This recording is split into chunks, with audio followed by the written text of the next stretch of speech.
world knows how we migrated. The whole India knows how we migrated. So I've been settled here for a good 18 years now. And as we know why we are here, and the delegation, what they delivered today, the message, and this is what we have been delivering as well across the community since the operation began, and since the terrorist attack actually started. Because we know what we have suffered. We have been part of this terrorism, how we suffered. Early 90s, we migrated from our own towns, our own cities.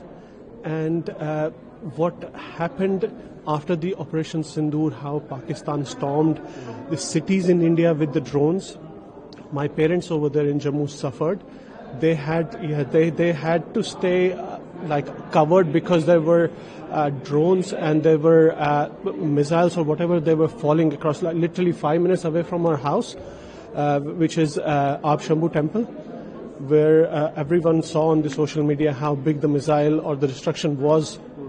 And elderly parents, they suffered because of that. So we were frightened, like how long it's going to happen. But thanks to our defense, I would like to say big thanks to our defense and how we retaliated these drones and these missiles from the border that were coming, Pakistan that were coming.